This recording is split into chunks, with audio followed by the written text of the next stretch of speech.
माता पिता बनण्याचे स्वप्न लवकरच पूर्ण होणार, तेही Vansh infertility and test tube baby centre मध्ये। एक IVF सायकल साठी पैसे द्या आणि एक सायकल मोफत मिळवा। 0% डोनर पॉलिसी फक्त सोलापूरमध्ये। अपॉइंटमेंट साठी आजच संपर्क साधा। संच मान्यतेतील पदांपेक्षा जास्त पदे भरली, संच मान्यता अंतिम झाली नाही आणि एकाच शाळेचे 2 UDAS क्रमांक असलेल्या शाळांमधील शिक्षकांचा मार्च महिन्याचा पगार थांबला होता।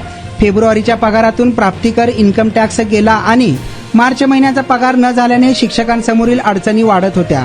या पार्श्वभूमीवर माध्यमिक शिक्षण संचालकांनी अशा शिक्षक शिक्षकेतर कर्मचाऱ्यांचे वेतन काढण्याचे अधिकार शिक्षणाधिकारी उपसंचालकांना दिले आहेत। राज्यातील अनेक शाळांमध्ये प्रत्यक्ष संच मान्यतेनुसार मान्य व कार्यरत पदे, यात कार्यरत पदे मंजूर संच मान्यतेतील पदांपेक्षा जास्त आहेत। अशा शाळांच्या बाबतीत वरिष्ठ अधिकारी म्हणून संबंधित जिल्ह्याच्या प्राथमिक व माध्यमिक शिक्षण अधिकाऱ्यांनी तपासणी करावी। त्यानंतर शिक्षणाधिकाऱ्यांनी त्यांच्या लॉगिन मधून अतिरिक्त शिक्षक शिक्षकेतर कर्मचाऱ्यांच्या वेतनासंदर्भातील कार्यवाही करावी।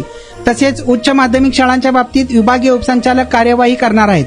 त्यांनी त्यांच्या लॉगिन मधून अतिरिक्त कर्मचाऱ्यांना मार्च महिन्यातील वेतनाची कार्यवाही करायची आहे। याशिवाय ज्या शाळांच्या बाबतीत एक UDAS क्रमांक 2 शाळांना देण्यात आला आहे, अशा परिस्थितीत आवश्यक ती दुरुस्ती मुख्याध्यापक तथा वेतन पथकाच्या अधीक्षकांनी त्यांच्या लॉगिन मधून करायची आहे। आपण बांधकाम कामगार आहात का? मग ही बातमी खास तुमच्यासाठी। बांधकाम कामगार कार्ड दाखवा, मिळवा सर्व शस्त्रक्रिया आणि उपचार पूर्णतः मोफत। सोलापुरातील ISO नामांकित कादरी मल्टी स्पेशालिटी हॉस्पिटलमध्ये बांधकाम कामगार योजना यांच्या माध्यमातून सर्व शस्त्रक्रिया आणि उपचार मिळणार मोफत। अस्थिरोग विभाग, दंतरोग, स्त्रीरोग, IVF सेंटर आणि विविध सर्जरी विभाग आता एकाच छताखाली। अनुभवी डॉक्टर, आधुनिक सुविधा, विश्वासार्ह उपचार। आजच भेट द्या, मोफत चेकअप करून घ्या। Qadri multi speciality hospital, plot number 10, Majrewadi, नई जिंदगी रोड, अथर्व मंगल कार्यालय जवळ, सोलापूर। संपर्क करा 9730 55 88 55 72 49 07 41 84।